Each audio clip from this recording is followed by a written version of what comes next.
From Brockton, Massachusetts. Please welcome J.A.Y.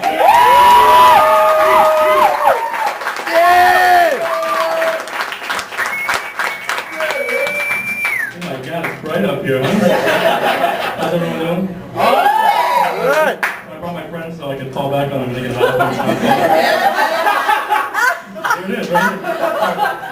So the other night, I was watching TV real late, and I caught the end of a commercial. It was some kind of drug that helps you fall asleep or some bullshit. And towards the end of the commercial, there's a list of side effects and different shit like that. And listed was like dry mouth, sore muscle, and anal bleeding. I was thinking, I really like a good night's rest. I also like to remember what it was like to be in jail.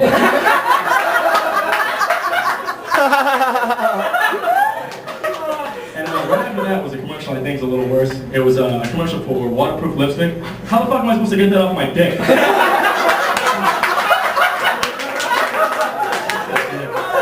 really sorry about that. Anyway, I don't just see dumb shit on TV. I saw it when I was in Boston the other day. I was driving, and I saw this homeless guy. He had an eye patch and glasses. I was thinking, why wouldn't he just save money and buy a monocle? No, you might.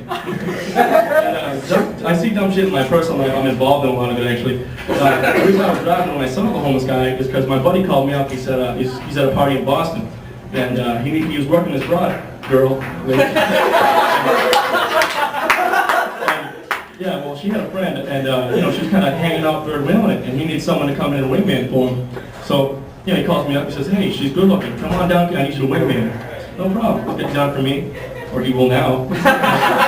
So I get down there, and I'm at the party. I'm hanging out, talking to him. How you doing? And I'm talking to him, and the girl he's working. And out of the corner of my eye, I see this land lizard like the corner of my eye, and she's either chubby, extremely chubby, or she's drinking that 40 for 2. So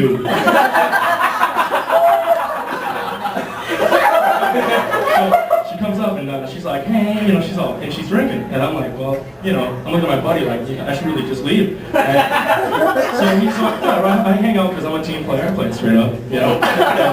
And so I'm having some drinks. She has some drinks. I have some shots. She has some shots. Keep in mind, this bitch is like 8.5 months pregnant. I'm not a doctor.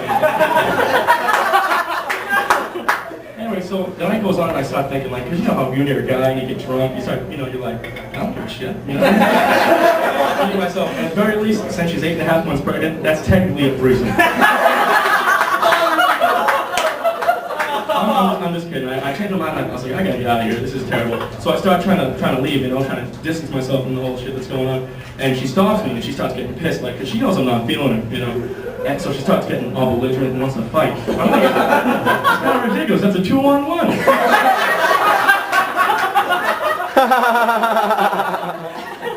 The next joke. I realize I'm a pervert because in real life, if that ever really happened, I probably would have gone home with her. I realized I'm a freak and a pervert the other day when I was at Newberry Comics. They have a bunch of different, you know, magazines that you don't find anywhere else that showcase ridiculous shit. And they have one magazine called Freak Show. It's a magazine that's all about different sideshow acts and shit like that. And I say shit. Yeah. So anyway, you know, they had this whole article about this girl. She's gorgeous, you know, but what makes her a freak is she has 3 boobs.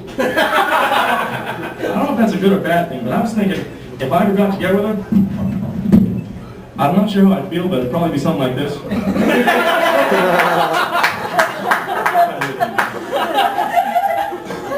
And it's pretty clear that I'm a pervert and I like sex, and I think every guy is and every girl knows it. You know, like, and they use that against us. My girlfriend's in the front row.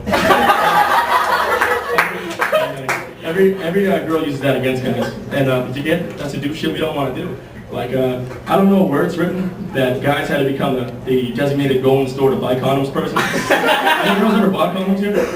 Yeah. Liar. So, you know, it always happens that I have to go in. It's the most embarrassing thing. You think I'd be proud of it, like, yeah, I'm going to use these to get lucky. But it's, for me, I'm always embarrassed. Like, it's so I go into Walmart because it's cheaper and get 35 for $12.99. Depending upon the strength of the euro. So anyway, so I'm at Walmart and I got the condoms. I picked them up at the rack and I'm looking to see if anyone can see me. And they don't know what I'm doing, but I feel like they do.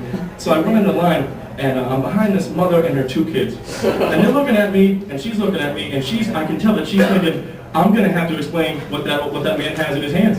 So I don't want to be that guy, so I go to the self-checkout. It's a robot. You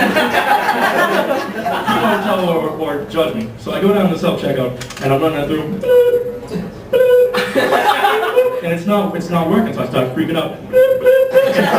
And the more you do it, there's a light that goes on. It's like, fucking retard, you're a retard, you didn't work this. And it starts going off, and I start panicking, I'm sweating. I'm in a fucking Walmart, right? And this old lady in a blue smock comes up to me, an old lady. You know, she looks so nice, and she's like, can I? Oh. She holds my hand like. And so she's looking at me like I'm gonna go home and use them on a dog. So I started to think, like, what can I say that'll make this not weird? It totally covered my ass. These are for my mom. Everyone hates that joke. Well, I talk about my mom because my dad, the only advice he ever gave me was always wear your seatbelt as he pushed the car with me and my brother into the lake.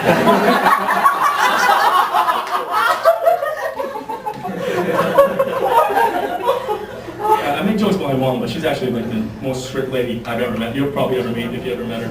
Right, honey? So she's strict. And like we weren't allowed to do dumb shit when we were a kid. We get warned once, and then she'd chase us with a wooden kitchen spoon.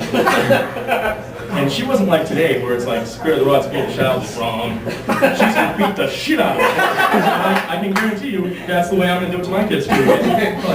But she was real. She wasn't just physically abusive, she was mentally abusive. Like, she would beat the shit out of us physically, and then she'd turn around and cook pasta with me. And she smiled. So when I'm eating it, I have flipping flashbacks.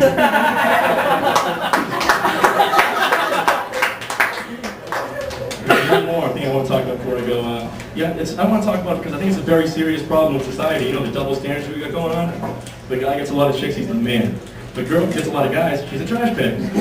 I didn't make that rule. I'm not with it. We got to break these things down. Like, take for example, you see 2 guys hanging out, right? And a girl walks by. Could be ugly, could be a fucking land monster. Guy A will say to guy B, would you? Guy B will almost always say, yeah. He said much. Do girls do that? Yeah. Sluts?